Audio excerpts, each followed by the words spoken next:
Welcome to my channel, or welcome back. Today I'm going to share a birth story and labor position tips. In this birth story, the birther mentions where they labored and how it helped ease labor sensations. The birther in this story's name is Julie, and this was her first birth and pregnancy. Pregnancy was really easy. She said it was almost like a breeze. She had no morning sickness, which is incredible because my morning sickness got debilitating.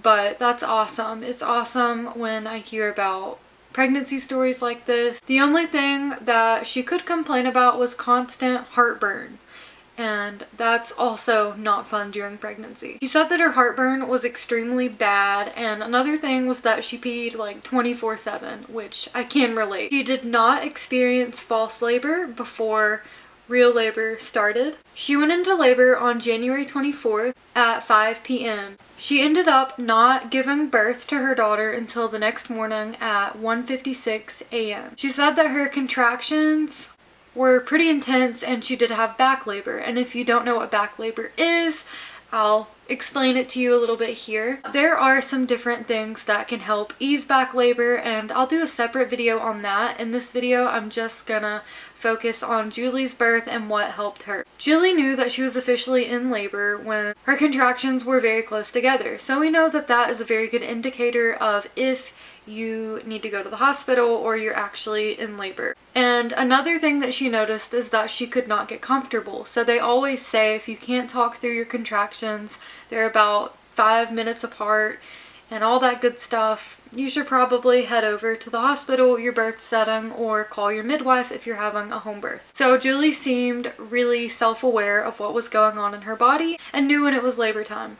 She had 1 dose of Statol, and she said that she took the Statol when she got to the hospital and was at 7 centimeters because she didn't want laughing gas or an epidural, but wanted some sort of relief. And this is where the toilet part comes in, which is my absolute favorite part because I despised the toilet when I was in labor. Not sure why. It felt awful to sit on it for me. We're all different. We all birth differently. We all feel sensations differently. And what works for one person may not work for another, and that's okay.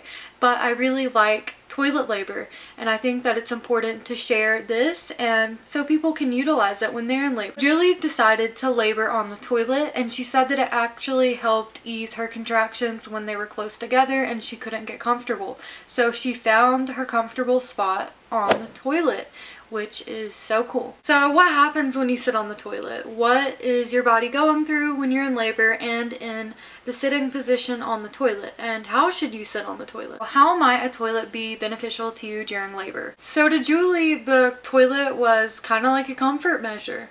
And that is just a natural way to relieve certain uncomfortable sensations during labor. When you sit on the toilet, it almost puts you in a squat position and helps aid gravity bringing your baby down and eventually out. Your pelvic floor also relaxes naturally when you're on the toilet and in this position, so that's also helpful. Also, it helps engage your baby with your cervix. Some other great things is that you're able to empty your bladder or poop if you feel a lot of pressure down there and you feel like you need to relieve yourself often, which I felt that throughout my labor, that I needed to use the bathroom a few times, especially empty my bladder.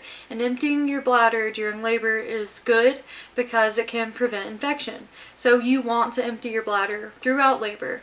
This position is similar to using a birth stool. The point of sitting on the toilet is to allow your contractions to become longer and stronger and closer together, and to get to a point of labor where you're almost fully dilated or you do fully dilate, and then you can get into the pushing phase. First-time birthers may need to sit in this position for maybe longer than 30 minutes or so, but parents who have had children before and have given birth before may not need to sit on the toilet very long before actually dilating more or getting to a point in labor where they just don't need to sit on the toilet anymore, to where they're close to transition or fully dilating. It's also not unheard of for people to actually push and give birth to their babies on toilets, and this can be done safely. I've seen lots of midwives catch babies or help the birther catch their own baby on the toilet, and all is well. So this can happen in hospitals, birth centers, home births. You can also talk about these things with your provider. If you're concerned about this, please always talk with your provider about you know, the possibilities or different places of where you could give birth, whether it be in a hospital room or your bedroom, or in this case, even your bathroom. You don't necessarily need to be paying attention to dilation because your body can change that. You know, within 20 minutes you can be 4 centimeters and then giving birth. You just don't know.